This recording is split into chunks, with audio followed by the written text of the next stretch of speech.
ሰላም ጤና ይስጥልን ክቡራን የዩቲዩብ ቤተሰቦች፣ የሰዓቱን አጫጭር መረጃዎች እየቀርብ ያለው እስከ ፍጻሜው አብራችሁን ቆዩ።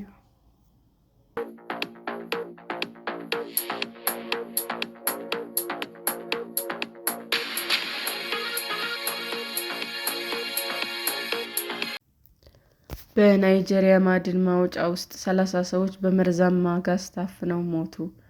በማዕከላዊ ናይጄሪያ በዚንክ ማዕድን ማውጫ ስፍራ በካርቦን ሞኖኦክሳይድ ታፍነው ነው የተባሉ 33 ሰዎች መሞታቸውን የዓይን እማኞች ለቢቢሲ ተናገሩ። አደጋው የደረሰው ሶሊድ ዩኒቲና ናይጄሪያ የተባለ የማዕድን ኩባንያ በሚያስተዳድረውና ዋሴ ከምትባል ከተማ ወጣ ብሎ በሚገኝ ስፍራ ነው። መርዛማ ጋዙ በማዕድን ቁፋሮ በሚካሄድበት ጉድጓድ ውስጥ በመከማቸቱ የታፈኑ ሰዎች የምሽት ፈረቃቸው ከማለቁ በፊት ራሳቸው መሳታቸውን ተናግረዋል። የማዕድን ቁፋሮዎች መሞታቸው የታወቀው የጠዋት ፈረቃ ሰራተኞች ለስራ በሚገቡበት ወቅት መሆኑ የተገለጸ ሲሆን ከ20 በላይ ሰዎች ማትረፍና ወደ ሆስፒታል መውሰድም ተችሏል። የጸጥታ ሰራተኞች የማዕድን ማውጫውን ያሸጉ ሲሆን መርዛማ ጋዝ በማዕድን ጉድጓድ ውስጥ እንዴት ሊከማች ቻለ የሚለው ምርመራ እያደረጉ ነው። የግዛቲቱ ባለስልጣናት በጸጥታ ስጋት ምክንያት እስካሁን ድረስ አደጋው የደረሰበት ስፍራ ያልጎበኙ ሲሆን የአደጋ ጊዜ ሰራተኞቹ ምላሽ በጣም ዘገምተኛ ነው ተብሏል። በአካባቢው ከቅርብ ዓመታት ወዲህ የታጠቁ ዘራፊ ቡድኖች ይንቀሳቀሳሉ። ማለዳ ወደ ስራ ቦታው ሲመጣ የስራ ባልደረቦቹ ሞተው ያገኘው ሳፍኑ ሃሩና ለቢቢሲ እንደተናገረው የተወሰነ በጉድጓድ ውስጥ የነበሩ ማዕድን ቆፋሪዎች መትረፍ መቻላቸው በዋሴ ወደሚገኝ የሕክምና ተቋም ተወስደዋል። እንደ ሃሩና ከሆነ አደጋው የደረሰው ከማለዳው 12 ሰዓት ተኩል ሲሆን 37 የማዕድን ቆፋሪዎች ሕይወታቸውን አጥተዋል። የማዕድን ቆፋሪዎቹ ጠዋት ጸሎታቸውን አድርሰው የሥራ ሰዓታቸውን ለማጠናቀቅ ወደ ማዕድን ማውጫው ጉድጓድ መመለሳቸው ነበር።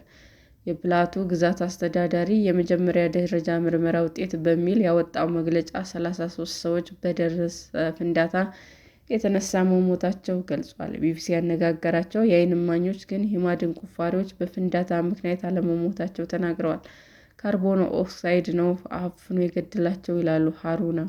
አክለውም ምንም የሕይወት አድን ጥሪ አልነበረም በወቅቱ፣ ምክንያቱም ለማደን ፈረቃቸው ለመጀመር የሚመጡ ሰራተኞች በሙሉ አልደረሱም ነበር ብሏል።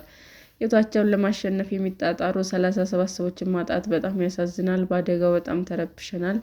በአደጋው የሞቱ ሰዎች ዕድሜያቸው ከ20 እስከ 40 የሚገመቱ ሲሆን በአካባቢው ባህል መሰረት አደጋው በደረሰ በጥቂት ሰዓታት ውስጥ ቀብራቸው መፈጸሙን ሌላ የአካባቢው ነዋሪ ለቢቢሲ ተናግረዋል።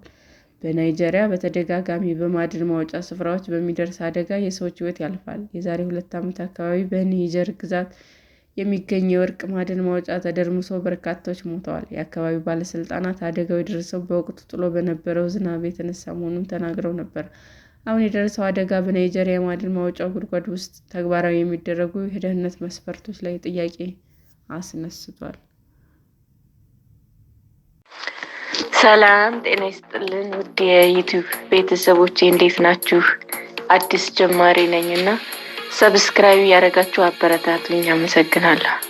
የዩቲዩብ አድማጮቻችን ለሰዓቱ ያቀረብኩላችሁ አጫጭር መረጃዎች ይህንን ይመስል ነበር። በሌላ መረጃ እስክንገናኝ ሼር፣ ላይክ፣ ሰብስክራይብ እንዲሁም ቢቀርብልን የምትሉት መረጃ ካለ ኮሜንት እያደረጋችሁ ቸር ቆዩን።